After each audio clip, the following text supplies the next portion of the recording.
আবার প্রমাণিত হলো পশ্চিমবঙ্গ সরকার অর্থাৎ তৃণমূল সরকার। বাস্তবে তৃণমূল কোনো রাজনৈতিক দল নয়, তৃণমূল একটি সন্ত্রাসবাদীর দল। কেননা যেখানে যে অফিসে যুদ্ধের মতো শ্বাস সরঞ্জাম রাখা হয় অর্থাৎ হাতিয়ার রাখা হয়, সেই অফিসে বসে যারা কাজ করেন ওরা রাজনৈতিক দল কীভাবে হয়?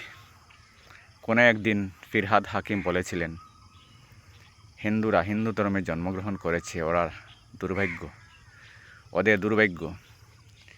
অর্থাৎ উনি জানেন হিন্দু ধর্মে যাহারা জন্মগ্রহণ করেন তাহারা সন্ত্রাসী হতে পারেন না, কখনো সন্ত্রাসবাদে যেতেও পারেন না। 15 বছরে তৃণমূল সরকারের আমলে অনেক মানুষ, সাধারণ মানুষ ভয়ে কথা বলতে পারতেন না, ভয়ে ভোটের সময় ভোট দিতে পারতেন না, ভোট দেওয়া তো দূরের কথা, ঘর থেকেও বেরোতে পারতেন না। অনেক ফ্ল্যাট যেখানে রয়েছে সেই ফ্ল্যাটের মানুষগুলো ভোটের দিন বাইরে বেরোতে পারতেন না, ফ্ল্যাটের মেইন গেটে তালা লাগানো হতো।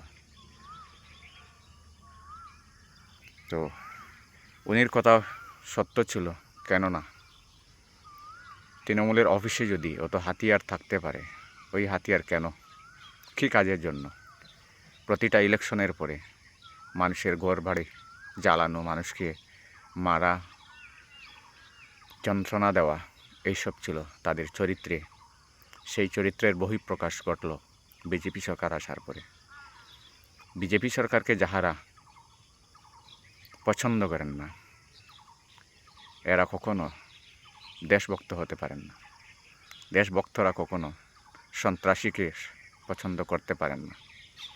অনেক সন্ত্রাসী যারা ভোটের আগের দিন পর্যন্ত, ইলেকশনের রেজাল্টের আগের দিন পর্যন্ত বলেছিলেন 12টা পরে দেখিয়ে দেব, ওরা মিনমিনিয়ে কেঁদে কেঁদে মাফ চাচ্ছেন।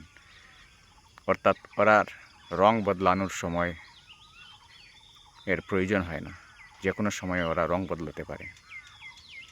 যদি ইলেকশনে তৃণমূল জিতত তবে কি হতো আপনারা একবার ভেবে দেখুন।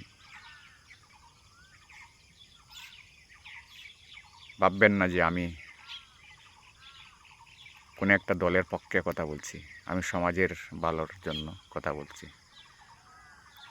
কেননা সুব্রমণিয়াম স্বামী কোনো একদিন বলেছিলেন, কংগ্রেস কোনো রাজনৈতিক দল নয়।